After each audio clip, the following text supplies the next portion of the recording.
નમસ્કાર દર્શક મિત્રો, સમાચારમાં વાત કરીએ તો વડોદરામાં અનાજની કીટના વિતરણ કાર્યક્રમમાં પહોંચેલા શિક્ષણ મંત્રીને પૂરગ્રસ્તોએ દૂરથી જ રામ કરી આગળ વધવાનો ઇશારો કર્યો।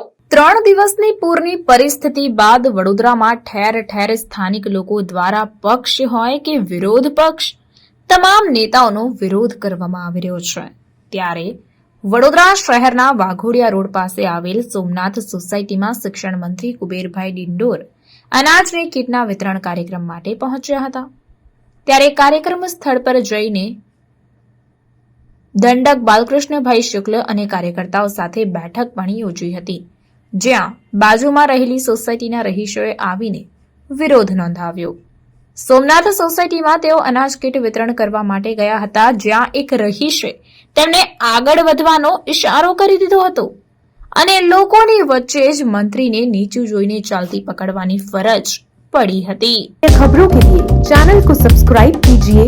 खबरों का नोटिफिकेशन पाने के लिए बेल आइकॉन को जरूर दबाएं।